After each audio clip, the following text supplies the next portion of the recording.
ముందుగా headlines. Warangal super speciality ఆసుపత్రి నిర్మాణ పనులను పరిశీలించిన మాజీ మంత్రి ఎమ్మెల్యే హరీష్ రావు. రాష్ట్ర అధ్యక్షులు శ్రీ ఎన్ రామచంద్రరావు గారు నాగర్ కర్నూలులో విలేకరుల సమావేశం.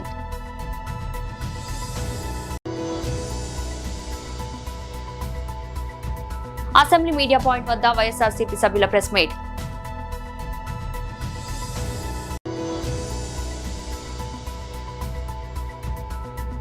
దళితుల్ని గుల్లోకి రాకుండా అడ్డుకున్న వ్యక్తి.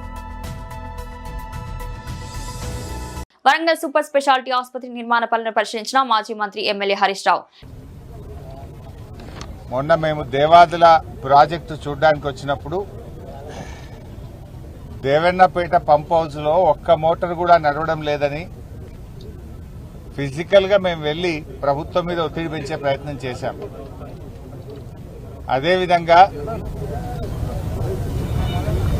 సమ్మక్క బ్యారేజ్ దగ్గర కూడా 10 మోటార్లలో కేవలం 6 మోటార్లు మాత్రమే నడుస్తున్నాయని, రోజుకు 2700 క్యూసెక్కులు నీళ్లెత్తాల్సిన చోట 1700 క్యూసెక్కులు కూడా నీళ్లు ఎత్తడం లేదని, కాంగ్రెస్ ప్రభుత్వం దేవాదుల ప్రాజెక్టు మీద నిర్లక్ష్యం చేస్తుందని అనేక విషయాలు మేము ఎత్తి చూపడం జరిగింది.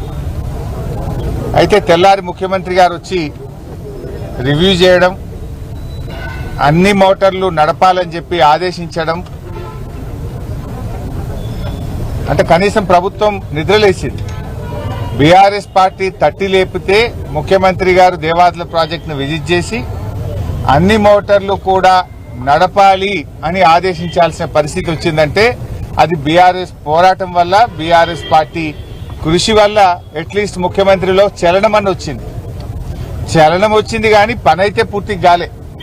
సరే, మేము వచ్చిపోయిన తర్వాత దేవన్నపేట ఒక్క పంప్ హౌస్ నడుస్తా ఉన్నది, ఒక్క మోటార్ నడుస్తా ఉన్నది. కానీ ముఖ్యమంత్రి గారు మంత్రులు ఏం చెప్తారు, పదే పదే దేవాదుల ప్రాజెక్టు మాది మొదటి ప్రాధాన్యత అని పదే పదే ముఖ్యమంత్రి గారు మంత్రులు చెప్తుంటారు. చేతల్లో మాత్రం దేవాదుల ప్రాజెక్టు విషయంలో చివరి ప్రాధాన్యత కనబడతా ఉంది. ఎందుకు ఈ మాట అంటున్నా అంటే బీఆర్ఎస్ హయాంలో 7,300 కోట్లు దేవాదుల ప్రాజెక్టు మీద ఖర్చు పెట్టి 2,20,000 ఎకరాలకు బీఆర్ఎస్ పార్టీ 3,20,000 ఎకరాలకు బీఆర్ఎస్ పార్టీ నీళ్లు ఇచ్చింది. మేము 3,20,000 ఎకరాలకు నీళ్లు ఇచ్చాం. కానీ కాంగ్రెస్ వచ్చిన 2.5 సంవత్సరాల్లో 1 ఎకరా భూసేకరణ చేసింది లేదు, కొత్తగా 1 ఎకరానికి ఆయకట్టుకు నీళ్లు ఇచ్చింది లేదు. డేట్లు మారుతున్నాయి, డెడ్ లైన్లు మారుతున్నాయి. పొంగులేటి శ్రీనివాసరెడ్డి గారు వరంగల్కి వచ్చి పెట్టిన ప్రెస్ మీట్ లో మార్చి 2026 నాటికి దేవాదుల ప్రాజెక్టు పూర్తి చేస్తామని పొంగులేటి గారు ఒక డెడ్ లైన్ పెట్టారు. ఉత్తమ్ కుమార్ రెడ్డి గారు హైదరాబాద్ లో వరంగల్ ఎమ్మెల్యేలతో సమావేశమైనప్పుడు 2027 మార్చి కల్లా దేవాదుల ప్రాజెక్టును పూర్తి చేస్తామని ఉత్తమ్ కుమార్ రెడ్డి గారు ఒక డెడ్ లైన్ పెట్టారు. నిన్న ముఖ్యమంత్రి రేవంత్ రెడ్డి గారు దేవాదుల ప్రాజెక్టు విజిట్ చేసి ఆయన ఇంకో కొత్త డెడ్ లైన్ పెట్టిండు. 2027 డిసెంబర్ నాటికి దేవాదుల ప్రాజెక్టు పూర్తి చేస్తామని ఆయన గారు ఇంకొక డెడ్ లైన్ పెట్టారు. రాష్ట్ర అధ్యక్షుడు శ్రీ ఎన్ రామచంద్రరావు గారు నాగర్ కర్నూలులో విలేకరుల సమావేశం. మీడియా మిత్రులకు ముందుగా నమస్కారం. ఈరోజు నాగర్ కర్నూలు దగ్గర ఉన్నటువంటి కమ్మెర గ్రామంలో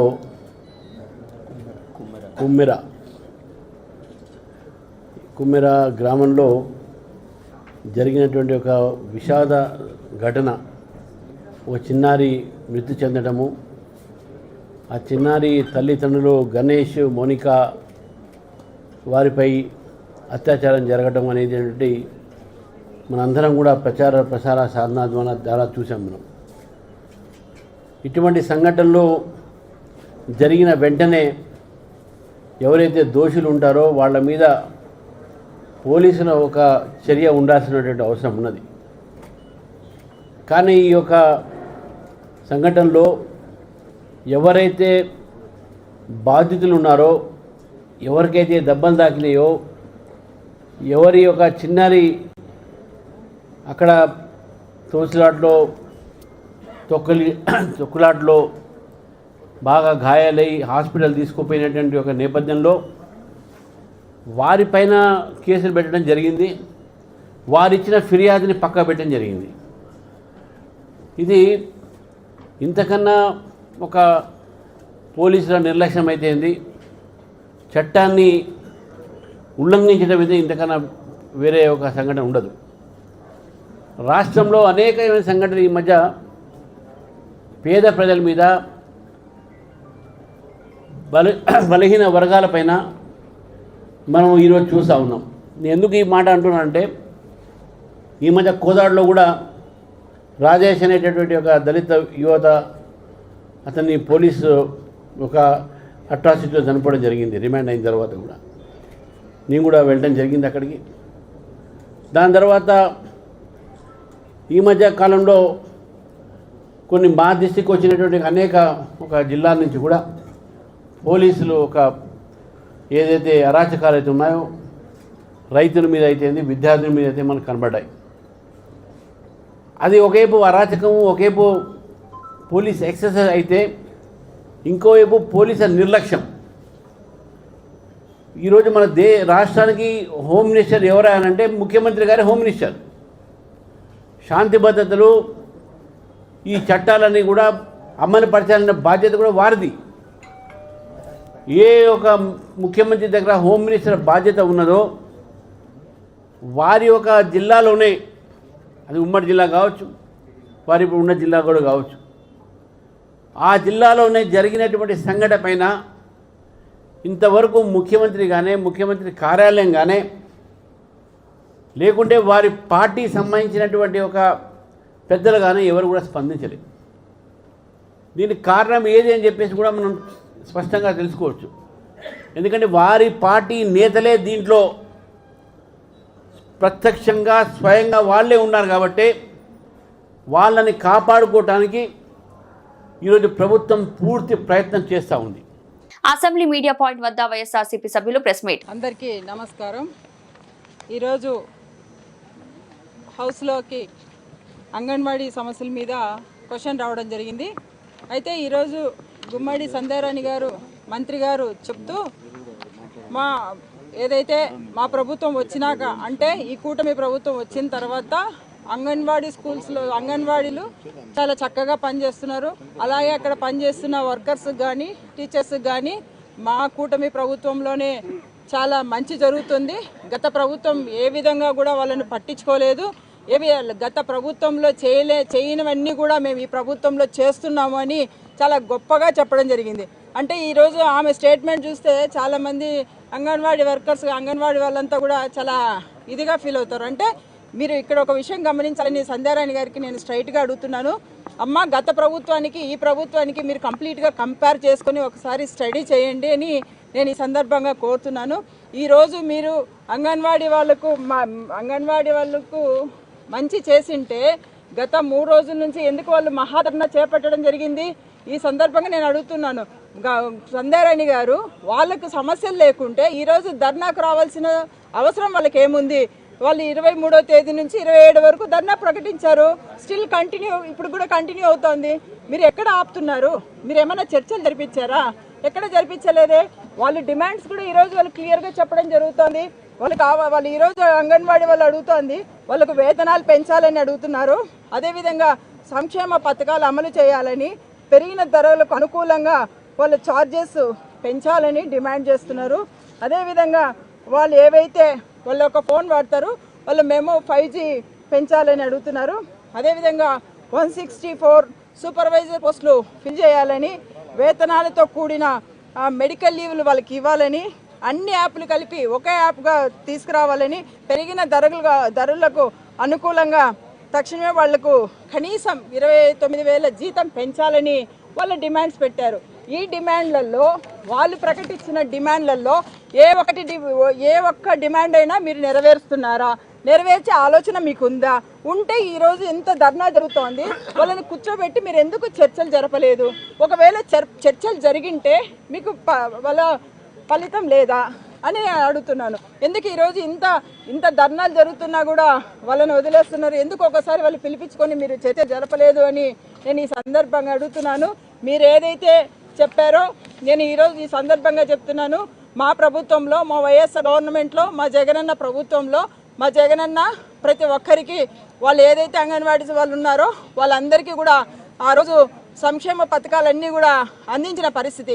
ఈరోజు మీరు ఎందుకు అందించలేదు అని నేను ఈ సందర్భంగా అడుగుతున్నా. దేశం డిజిటల్ యుగంలో దూసుకుపోతున్న కొన్ని గ్రామాల్లో కుల వివక్ష ఇంకా వేలునుకునే ఉంది. కర్ణాటకలోని తమకూరు జిల్లా తుర్వేకేరి తాలూకాలోని గోని గ్రామంలో ఒక దళిత నవ దంపతులకు ఎదురైన అనుభవం ఇప్పుడు రాష్ట్ర వ్యాప్తంగా చర్చనీయాంశంగా మారింది. కొత్తగా పెళ్లైన జగదీష్ పంకజ జంటగా దేవ దర్శనం కోసం గ్రామంలోని అరసమ్మ ఆలయానికి వెళ్లారు. వారు గుడిలోకి ప్రవేశించగానే అక్కడున్న నారాయణప్ప అనే వ్యక్తి ఒక్కసారిగా వింతగా ప్రవర్తించడం మొదలుపెట్టాడు. తనను దేవుడు ఆవహిస్తున్నట్టు నటిస్తూ దళిత కుటుంబం గుడిలోకి రావడానికి వీల్లేదని అడ్డుకున్నాడు. నారాయణప్ప మోకాలపై కూర్చొని గర్భాలయానికి వెళ్లి దాన్ని అడ్డుకోవడమే కాకుండా దళితులకు ఇక్కడ ప్రవేశం లేదు, మీరు బయటికి వెళ్ళండి, కావాలంటే ఇంట్లోనే పూజలు చేసుకోండి అంటే భార్యాభర్తలపై గట్టిగా అరిచాడు. దీనికి సంబంధించిన వీడియో సోషల్ మీడియాలో వైరల్ కావడంతో తీవ్ర నిరసనలు వ్యక్తమయ్యాయి. ఆ సమయంలో అక్కడ ఉన్న మరికొందరు గ్రామస్తులు కూడా దంపతులకు మద్దతుగా నిలవకపోవడం గమనార్హం. తుర్వేకరే పోలీస్ స్టేషన్ లో ఫిర్యాదు చేశారు. పోలీసులు రంగంలోకి దిగి ప్రధాన నిందితుడు నారాయణప్పను అరెస్ట్ చేశారు. ఎస్సీ ఎస్టీ అత్యాచార నిరోధక చట్టం కింద నారాయణప్పతో పాటు ప్రభాకాంతన్న, అమూల్య, పుట్టెగౌడ్, పద్మ అనే వ్యక్తులపై కూడా ఎఫ్ఐఆర్ నమోదు చేశారు. పరారీలో ఉన్న మిగిలిన నిందితుల కోసం గాలిస్తున్నారు. తహసీల్దార్ మరియు డీఎస్పీ ఆధ్వర్యంలో గ్రామంలో శాంతి కమిటీ సమావేశం నిర్వహించి అంటరానితనం నేరమని గ్రామస్తులకు అవగాహన కల్పించారు. అనంతరం ఏర్పాటు చేసిన మీడియా సమావేశంలో రాకేష్ రెడ్డి సంచలన వ్యాఖ్యలు చేశారు. సీఎం అయినా రేవంత్ రెడ్డి గుణం మారలేదన్నారు. కామారెడ్డి ఎమ్మెల్యే క్యాంప్ కార్యాలయంపై దాడి చేస్తావా రేవంత్ రెడ్డి అని ప్రశ్నించారు. కామారెడ్డిలో పోటీ చేసి ఓడిపోయానని, కడుపులో విషం పెట్టుకుని కుట్ర చేస్తున్నాడని ఆరోపించారు. కొడంగల్కు 10,000 కోట్లు తీసుకుపోయారని, కామారెడ్డికి ఎందుకు ఇవ్వడం లేదని, ఇక్కడ ప్రజలు ఓటు వేయలేదా అని నిలదీశారు. 9 సార్లు పోటీ చేసి 7 సార్లు ఓడిపోయిన షబీర్ అలీని అడ్డుకొని దాడులు చేయిస్తున్నారని మండిపడ్డారు. తెలంగాణ వ్యాప్తంగా ఉన్న బీజేపీ నాయకులు వీర్లై ప్రభుత్వాన్ని వెంటాడుతున్నారని తెలిపారు. 7 సార్లు ఓడిపోయిన షబీర్ అలీ స్థానంలో ఎవరున్నా 4 సార్లు బావిలో దూకి చనిపోయారని విమర్శించారు. కామారెడ్డిలో తమకు ఎవరితో పోటీ లేదని, రేవంత్ రెడ్డితోనే పోటీ అని పేర్కొన్నారు. కొట్లాడదాం అంటే కొట్లాడదామని, అందుకు బీజేపీ సిద్ధమన్నారు. భవిష్యత్తులో రాష్ట్రంలో 80 మందిని గెలిపించుకుంటామని, బీజేపీని అధికారంలోకి తెచ్చి మీ సంగతి చూస్తామని హెచ్చరించారు. ఇంతకుముందు 10 సంవత్సరాలు సీఎం చేసిన వ్యక్తి ఫామ్ హౌస్ లో పన్నాడని, రేవంత్ రెడ్డి గతి కూడా అంతేనన్నారు. కామారెడ్డికి ఎన్ని నిధులు ఇచ్చారో, కొడంగల్కు ఎన్ని ఇచ్చారో శ్వేతపత్రం విడుదల చేయాలని డిమాండ్ చేశారు. స్థానిక ఎమ్మెల్యేకు తెలియకుండా సమావేశాలు పెడతారా, పనులు ప్రారంభోత్సవాలు చేస్తారా అని మంత్రి సీతక్కను ప్రశ్నించారు. షబీర్ అలీ వెనకాల రోహింగ్యా ముస్లింలు ఉన్నారని, బంగ్లాదేశీలు ఉన్నారని సంచలన వ్యాఖ్యలు చేశారు. వెంటనే సిబిఐ విచారణ చేసి షబీర్ అలీని కఠినంగా శిక్షించాలని డిమాండ్ చేశారు.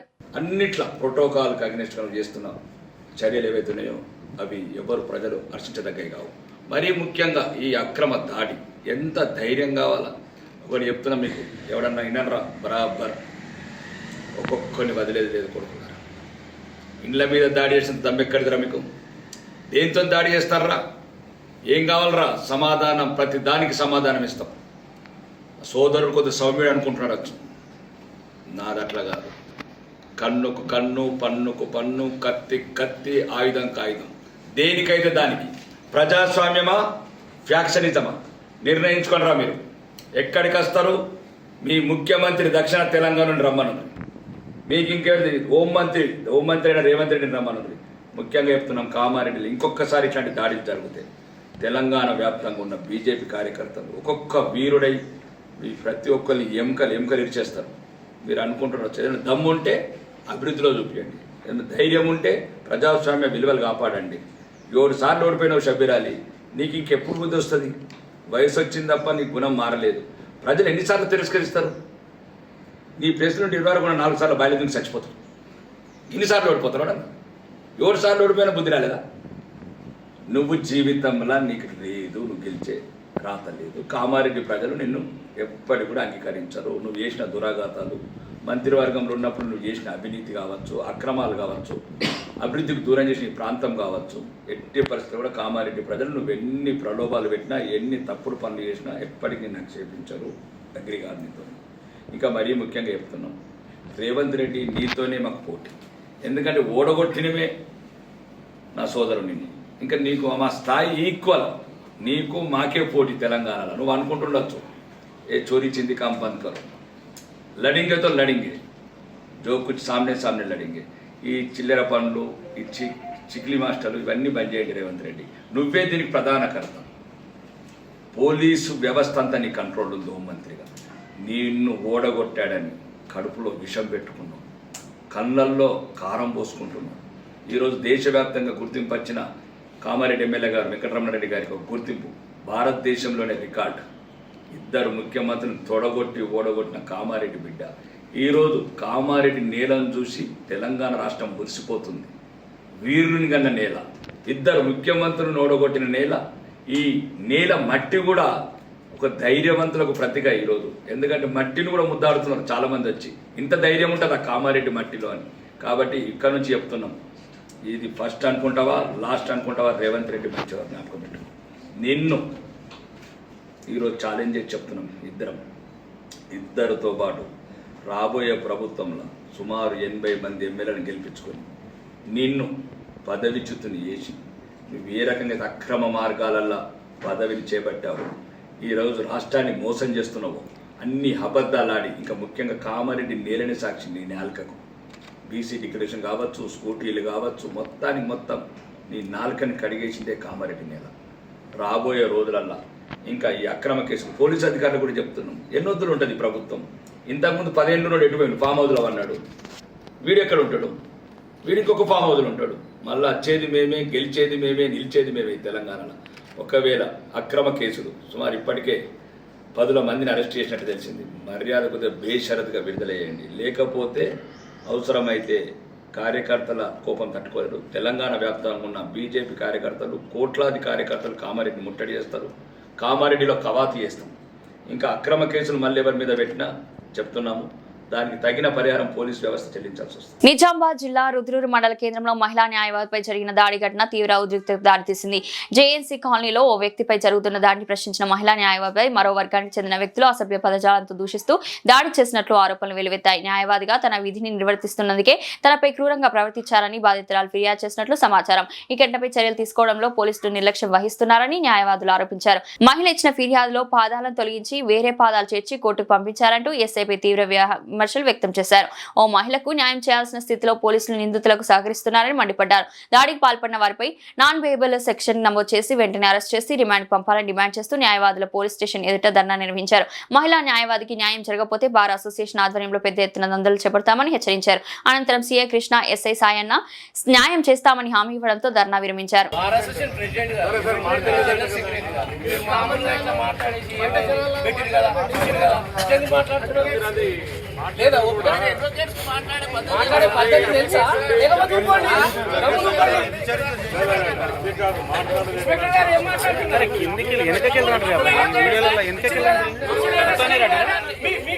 డిపార్ట్మెంట్ ఫోర్స్ఫుల్ పెట్టించారు. 2 పేజీల కంప్యూటర్ రాస్తే ఉంటుందా కేసు తీసేది అని వాళ్ళు డైరెక్షన్ ఇస్తారా? లేడీ అడ్వకేట్ ఆమె ఆల్రెడీ ప్రెషర్ ఉన్నది, రీడింగ్ క్లాసెస్ అది కనుక్కున్నారా? ఇక్కడికి వచ్చి ఇక్కడ బార్ ప్రెసిడెంట్ సీనియర్ అడ్వకేట్ రాసిరు కదా, చదివిరు కదా, పెట్టిరు కదా.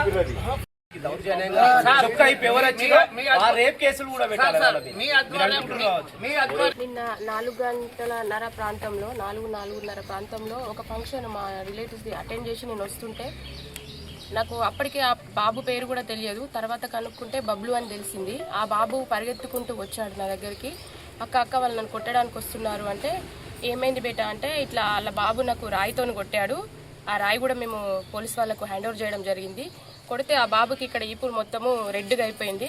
అయితే ఆపడానికి నేను ప్రయత్నిస్తుంటే ఒక్కొక్క స్కూటీ మీద ఒక బైక్ మీద నలుగురు చొప్పున ఒక 4-5 బైకులు అట్లా 10-15 మంది దాకా ముస్లిమ్స్ వచ్చేసి బాబుని మళ్ళీ ఎవరైతే మేము అడ్డం వచ్చిన మా రిలేటివ్స్, మా మరుదులు ఇద్దరిని, మా అత్తమ్మని, నన్ను ఇష్టం వచ్చినట్టు పదజాలం వాడుకుంటూ అసలు లంబడి మీదకే దిగకుండా షెట్టిప్పేసి అసలు ఎవరే నిన్ను కాపాడుతాడు, నువ్వు అడ్వకేట్ అని తెలిసి మేము దిగుతున్నాము. ఏ అడ్వకేట్ కానీ, ఏ పోలీసులు కానీ, ఏ సర్పంచ్ కానీ ఎవ్వరు కూడా మమ్మల్ని ఏం చేయలేరు. మా మీద ఇప్పటికే చాలా కేసులు ఉన్నాయి. ఆ కేసులలో కూడా మమ్మల్ని ఎవరు ఏం చేయలేదు. ఇప్పుడు నువ్వు ఇచ్చే కంప్లైంట్లో ఎలాంటి చర్య తీసుకుంటారని ముందుకు వస్తున్నాం. వాడిని మేము చంపేస్తాం, ఇయ్యాల మాకు హ్యాండ్ ఓవర్ చెయ్యి, లేకపోతే నిన్ను మీ వాళ్ళని అందరినీ మేము ఇట్లనే కొడతాము, మిమ్మల్ని కూడా చంపుతామని మమ్మల్ని భయపెట్టారు. అట్లనే కాకుండా బాబుని చంపేస్తామని, ఇప్పుడే కాదు ఇంకా ఫ్యూచర్లో ఎక్కడ కూడా ఆ బాబు దొరికినా కూడా మేము చంపడానికి రెడీ ఉంటామని వాళ్ళు ముస్లిమ్స్ ఒక 10, 20, 30 మంది దాకా వచ్చేసిరు సార్. వాళ్ళ పేర్లు వచ్చేసి నేను చూస్తే గుర్తుపడతాను సార్ వాళ్ళందరినీ. ఇంకా కొంతమంది పేర్లు నాకు తెలియదు. పేర్లు చెప్తాను. బిలాల్, ఫారూక్ ఖాన్, అఖిల్, జాఫర్, ఇర్ఫాన్, అజ్మల్, సోయన్, ఇంకా చాలామంది. వీళ్ళే కాకుండా వీళ్ళు నాకు తెలిసిన పేర్లు సార్. ఇంకా చాలా మంది, దగ్గర ఒక 30-40 మంది సార్. నువ్వు ఏం చేయగలుగుతావు? ఇంకోటి సార్, మేము వీడియో తీస్తుంటే కూడా మా పిల్లలని బెదిరించి ఆ బాబుని కూడా కొట్టి ఫోన్ కూడా మొత్తం పగలగొట్టారు సార్. వీడియోలు మీరు తీయద్దు, మేము తీస్తాము, మాకు పైనుంచి డబ్బులు వస్తాయి, మేము పంపించుకుంటామని వాళ్ళు ఒక రకమైన, అంటే ఒక క్రూరత్వంతో ఒక కుక్కని వెనక ఎట్లా పడతారో అట్లా వాళ్ళ మీద విరుచుకుబడి కొట్టడం జరిగింది సార్. అంతేకాకుండా వాళ్ళు ఒకటే యూజ్ చేశారు. మేము ఇప్పుడు కొడుతున్నాము, మళ్ళీ ఒక వారం రోజులైనాక ఇంకొక వాళ్ళని కూడా మేము కొట్టడానికి కూడా రెడీ ఉంటాము. ఎవ్వరు కూడా ఏం చెయ్యరు, ఏమి చెయ్యలేరు కూడా మమ్మల్ని. మా మీద చాలా కేసులు ఉన్నాయి. నువ్వు అడ్వకేట్ అని కూడా తెలిసే మేము ఈ పని చేస్తున్నాము. ఇప్పుడు నేను చొక్కా ఇప్పేస్తున్నా, ఎవడొచ్చి కాపాడుతాను నిన్ను చూస్తా అని అట్లా ఇష్టం వచ్చిన పదజాలంతో వాళ్ళు యూజ్ చేసి మమ్మల్ని చిత్రహింసలకు గురి చేసి వాళ్ళని కొట్టడం జరిగింది sir. Mega power star Ram Charan అంటే కేవలం ఒక నటుడు మాత్రమే కాదు, నిష్ఠతో కూడిన జీవన శైలికి ఆయన ఒక మారుపేరు. అయితే ఇటీవల అల్లు శిరీష్ పెళ్లి వేడుకల సందర్భంగా ఏర్పాటు చేసిన ఒక పార్టీకి సంబంధించిన ఫోటోలు బయటికి రావడంతో సోషల్ మీడియాలో చరణ్ పై ఊహించని విమర్శలు వ్యక్తమయ్యాయి. అయ్యప్ప స్వామి మాలలో ఉండి పార్టీకి ఎలా హాజరవుతారంటూ కొందరు నెటిజన్లు నెగిటివ్ కామెంట్లతో విరుచుకుపడ్డారు. మాలను అవమానించారంటూ సాగిన ఈ ట్రోలింగ్ పై తాజాగా అల్లు శిరీష్ స్పందిస్తూ విమర్శకుల నోళ్లు మూయించేలా అసలు విషయం వెల్లడించారు. రామ్ చరణ్ తో కలిసి ఉన్న ఫోటోను షేర్ చేస్తూ ఆ రోజు అసలేం జరిగిందో శిరీష్ వివరంగా చెప్పుకొచ్చారు. వాస్తవానికి ఆ పార్టీ ఇంకా ప్రారంభం కాకముందే చరణ్ అక్కడికి చేరుకున్నారు. కేవలం విష్ చేయడానికి మాత్రమే ఆయన వచ్చారని క్లారిటీ ఇచ్చారు. ఆ సమయంలో అక్కడ ఎవరు మద్యం సేవించలేదని, చరణ్ కూడా అతిథిగా వచ్చి శుభాకాంక్షలు తెలిపి వెంటనే అక్కడి నుంచి వెళ్లిపోయారని వివరించారు. అయ్యప్ప స్వామి అంటే చరణ్ కున్న భక్తి శ్రద్ధలు వెలకట్టలేనివని, అటువంటి వ్యక్తి ఎప్పుడు మతపరమైన ఆచారాలకు భంగం కలిగించరని అన్నారు.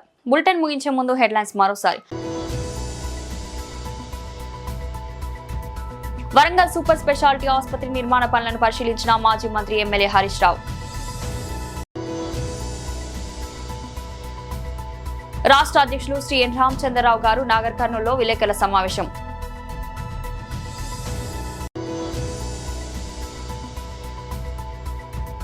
అసెంబ్లీ మీడియా పాయింట్ వద్ద వైఎస్ఆర్సీపీ సభ్యుల ప్రెస్ మీట్.